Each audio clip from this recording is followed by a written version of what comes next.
Le dijo Jesús: yo soy la resurrección y la vida. El que cree en mí, aunque esté muerto, vivirá. Y todo aquel que vive y cree en mí, no morirá eternamente. ¿Crees esto? El simple mensaje que cambió el mundo para siempre fue este: Él no está aquí, Él ha resucitado. He leído varios escritos sobre el tema de la resurrección, hecho o fábula. Los escépticos aducen que es completamente ilógico creer que alguien resucitara y se apareciera ante sus amigos y seguidores después de haber sido brutalmente ejecutado y encerrado en una tumba sellada durante 3 días y 3 noches. Sin embargo, es tan ilógico. Existe un argumento a favor de la resurrección que siempre me ha parecido convincente. Tanto los creyentes como los escépticos reconocen que los discípulos de Cristo estuvieron dispuestos a jugarse la vida por los relatos de sus encuentros con el Salvador resucitado. Hay que recordar que se trata de los mismos hombres que pocos días antes de verlo y de empezar a anunciar su resurrección fueron víctimas del abatimiento y las dudas y se ocultaron por temor a perder la vida. ¿Fue acaso todo aquello un invento? ¿Habrían estado dispuestos a sufrir lo que sufrieron golpizas, encarcelamientos y la propia muerte por una mentira? Cierto analista comentó al respecto: históricamente, bajo esas presiones, los farsantes confiesan sus engaños y traicionan a sus cómplices. Los discípulos de Jesús no lo hicieron. Está claro que creían firmemente en lo que predicaban. Lo mismo se aplica al apóstol Pablo, quien fue uno de los más feroces perseguidores de aquellos discípulos hasta que el propio Cristo resucitado se le apareció en el camino a Damasco. Para Pablo y los demás testigos oculares no era una cuestión de lógica, ni de razón, ni siquiera de fe ciega. Era su propia experiencia. Todos ellos estuvieron en presencia del Salvador resucitado. En mi caso puedo decir lo mismo. Así sé yo que Él vive aún, porque lo tengo en mi interior. No mucho antes de su muerte en 1990, el periodista británico Malcolm Muggeridge escribió: veo mi antiguo cadáver boca abajo entre las sábanas, manchado y desgastado como un trozo de papel tirado en la alcantarilla, y flotando sobre él, yo mismo como una mariposa, liberados de su etapa de crisálida y listos para volar lejos. Se les dice a las orugas de su inminente resurrección, como al morir se transformarán de pobres rastreadores de tierra en criaturas del aire con alas exquisitamente pintados. Si se les dice, ¿lo creen? Imagino a las sabias orugas moviendo la cabeza. No puede ser, es una fantasía. Así es con nosotros. Se nos ha dicho en la Biblia lo que sucede, o al menos lo que puede suceder con nuestras almas, el verdadero nosotros, cuando llegamos al final de esta vida y nos despojamos de nuestros cuerpos terrenales. Y como esas orugas, se nos ha dado la opción de creerlo o no. Ese es el quid. El punto central, la única condición sobre la cual gira la puerta a la vida eterna en el cielo, la creencia. Yo soy la resurrección y la vida, dijo Jesús. El que cree en mí, aunque esté muerto, vivirá. Jesús se apareció a testigos oculares en al menos 12 ocasiones diferentes, con unos 500 testigos que vieron al Cristo resucitado, y estas apariciones dieron como resultado que estos testigos vieran, escucharan y o tocaran su cuerpo físico. Pablo declaró: porque primeramente os he enseñado lo que asimismo recibí, que Cristo murió por nuestros pecados conforme a las Escrituras, y que fue sepultado, y que resucitó al tercer día conforme a las Escrituras, y que apareció a Cefas, y después a los 12, después apareció a más de 500 hermanos a la vez, de los cuales muchos viven aún y otros ya duermen. Después apareció a Jacobo, después a todos los apóstoles, y al último de todos, como a un abortivo, me apareció a mí. Jesús ya había ascendido antes de que Pablo se convirtiera en discípulo, pero se le apareció en el camino a Damasco cuando lo derribaron de su caballo y lo cegaron. A quienes también, después de haber padecido, se presentó vivo con muchas pruebas indubitables, apareciéndoseles durante 40 días y hablándoles acerca del reino de Dios. Así que Jesús se quedó durante 40 días y fue visto por más de 500 testigos oculares después de resucitar, y este fue su mensaje final antes de su ascensión. Y estando juntos les mandó que no se fueran de Jerusalén, sino que esperasen la promesa del Padre, la cual les dijo: oísteis de mí. Porque Juan ciertamente bautizó con agua, mas vosotros seréis bautizados con el Espíritu Santo dentro de no muchos días. Pero recibiréis poder cuando haya venido sobre vosotros el Espíritu Santo, y me seréis testigos en Jerusalén, en toda Judea, en Samaria y hasta lo último de la tierra. Y habiendo dicho estas cosas, viéndolo ellos, fue alzado y le recibió una nube que le ocultó de sus ojos. Y estando ellos con los ojos puestos en el cielo, entre tanto que él se iba, he aquí se pusieron junto a ellos 2 varones con vestiduras blancas, los cuales también les dijeron: varones Galileos, ¿por qué estáis mirando al cielo? Este mismo Jesús que ha sido tomado de vosotros al cielo, así vendrá como le habéis visto ir al cielo.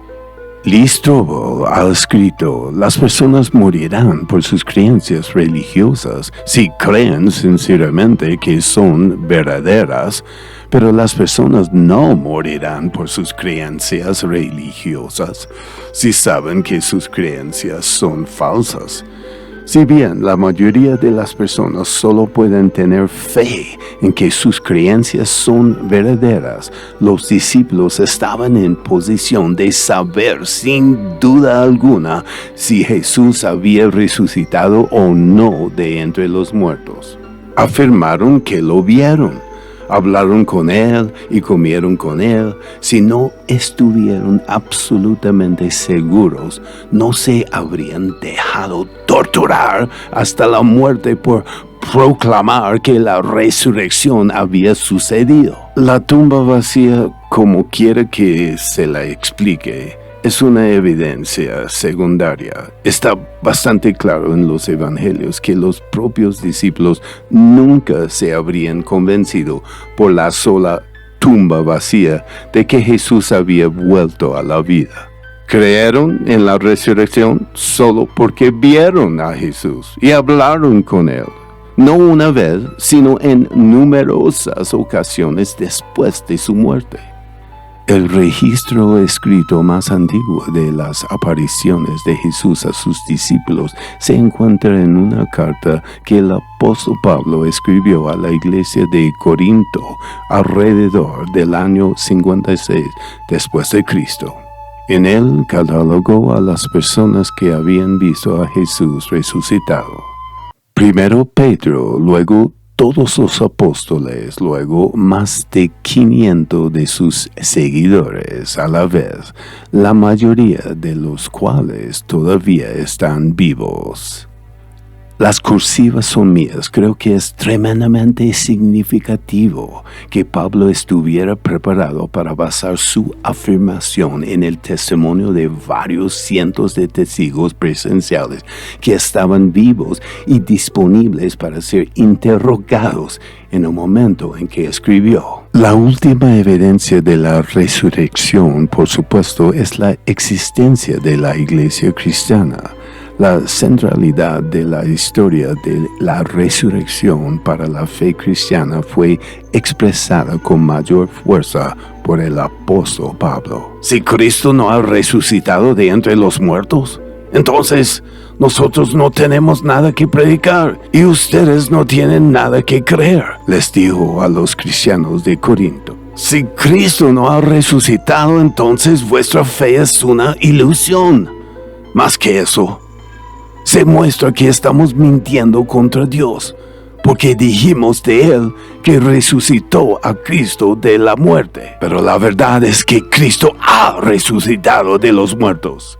Siempre me pregunté por qué Jesús tenía que irse. ¿Por qué no pudo simplemente quedarse aquí con nosotros después de su resurrección personalmente? ¿No hubiera sido mucho mejor? ¿Y qué quiso decir con que no podía enviar al Consolador a menos que Él se fuera? ¿Por qué tuvo que irse para enviar al Consolador, su Espíritu Santo? ¿Por qué no podía quedarse aquí y todavía darnos su Espíritu Santo? Este siempre ha sido uno de los mayores misterios de la Biblia para mí, y nunca lo entendí completamente hasta hace poco.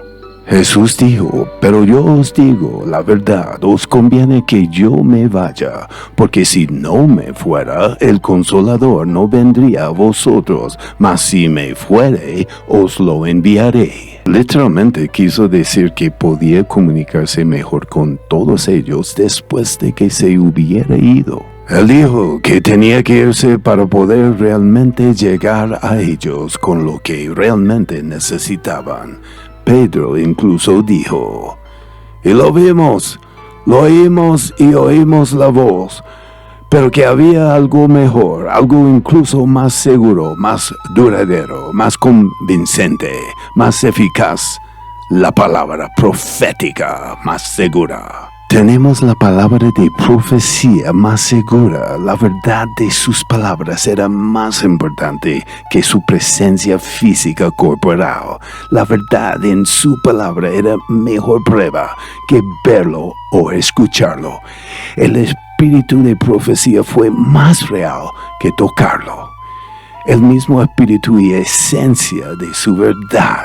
La genuina realidad de lo invisible en lugar de lo visible. Porque las cosas que se ven son temporales. ¿Por qué tenemos las palabras de Jesús con nosotros hoy? Porque después de que Él se fue, ellos las escribieron, las recordaron a través de la comunicación del Espíritu Santo. Mi espíritu os traerá todas las cosas a la memoria, incluso el espíritu de la verdad. Ni siquiera eran tan conscientes de su verdad y su espíritu y del significado real de todo esto cuando Él todavía estaba con ellos físicamente. Simplemente sabían que lo amaban, Él los amaba y disfrutaban estar en su presencia. Se complacieron en la carne al verlo, calmó sus miedos, fueron consolados por el toque de Él. Ellos realmente no lo conocían todavía, como más tarde lo conocerían en el Espíritu, por sus palabras vivientes, el eterno Espíritu de profecía y la inmortal verdad que Él representaba. Ellos no eran tan fuertes en el Espíritu cuando tenían su presencia corporal física real con ellos. Podían verlo, oírlo y tocarlo. Eran torpes terrones de arcilla, toscas masas de carne insensibles al espíritu, siempre malentendidos, a menudo mal interpretados, tontos o insensatos y tardos de corazón para percibir. Porque la carne de ellos, incluso su carne, estaba en el camino. Realmente no podían entrar en el espíritu de todo esto. Ellos no necesitaban su espíritu, ellos lo tenían. ¿Por qué deberían preocuparse por lo que él quiso decir? Él estaba ahí. Como el pequeño bebé en la cuna, no sabían por qué, pero se sentía bien tenerlo allí. Ellos no eran verdaderamente maduros y llegaron a la plena madurez espiritual hasta después de que su presencia corporal se había ido de ellos. Él tenía que irse para que realmente podrían conocerlo. Él tuvo que dejarlos físicamente para que realmente pudieran entenderlo espiritualmente. Él tuvo que quitar su cuerpo para que pudieran sentir su espíritu. Quiten sus mentes de la carne, pongan sus corazones en su espíritu. Tú puedes conocer a Jesús mejor ahora que ellos entonces. ¿Entiendes su verdad mejor ahora que ellos cuando Él estaba con ellos físicamente? Comprendes el poder de su espíritu más ahora que ellos simplemente viendo los milagros, porque ahora tienes su poder, tienes su espíritu. Vosotros sois mis testigos. Tú lo conoces mejor que ellos. No pongan sus afectos en las cosas que están en la tierra, sino más bien pongan sus afectos en las cosas que están en los lugares celestiales, la esfera de lo espiritual, porque las cosas que se ven son temporales y casi repugnantes, enfermizas en comparación con las bellezas y las maravillas y los éxtasis y las purezas de las cosas que son eternas, lo invisible, la esfera del espíritu, el reino de los cielos. La carne es demasiado con nosotros, se pone en el camino. Nunca conoceremos la realidad completa hasta que estemos completamente en la esfera del espíritu. Como Jesús dijo, porque las obras que yo hago, vosotros haréis también obras mayores, porque yo voy al Padre. Y nunca podríamos hacer las obras mayores si Él no se hubiera ido, porque habríamos continuado apoyándonos en su presencia corporal física, continuaríamos esperando que Él lo hiciera. Ahora somos su presencia física. Ahora nosotros somos su cuerpo, sus manos, sus pies, sus ojos, su boca. Nosotros tenemos que hacerlo y Él lo hace a través de nosotros. De lo contrario, habríamos continuado dejándolo hacerlo y descansar en sus labores y dormir en sus oraciones y descansar en su grandeza y cabalgar sobre sus faldones. Ahora tenemos que crecer y hacerlo por su poder y mostrar si realmente somos suyos y si Él es verdaderamente nuestro en espíritu y en verdad, porque el Padre busca a los tales para que lo adoren. Ahora conoces al verdadero Jesús. Puedes tenerlo contigo todo el tiempo, en todas partes, en tu corazón, y puedes tener una relación continua e instantánea en el Espíritu. Los éxtasis dichosos del amor eterno que nunca se desvanecerán. Este es el Consolador de que habló. ¿Preferirías tenerlo a tu lado o en ti? ¿Preferirías tener a tu amante simplemente a tu lado o dentro de tu corazón? Sentir su espíritu presionando dentro. Sentir el éxtasis de la alegría creciente mientras su espíritu burbujea y se desborda dentro de ti.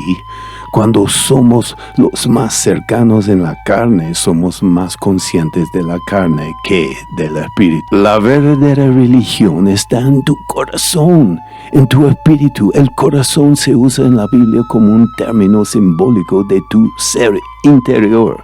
hablas del corazón de un asunto, el corazón de la manzana es como el núcleo. El corazón, la parte interior. Entonces el Señor usa mucho el término corazón para simbolizar el verdadero yo en el interior. Y el verdadero tú por dentro no es de carne y hueso, ¿verdad? Tu carne y tu sangre son hermosas, pero hay algo aún más maravilloso, más hermoso y eterno que nunca puede ser destruido.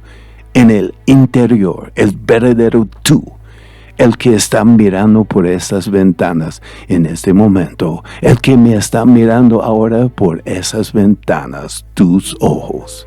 Dios quiere algo donde vivir, no un templo, no un gran edificio hermoso, no una catedral, no una sinagoga, sino usted. Tú eres el templo de Dios, ahí es donde Dios quiere vivir, amén.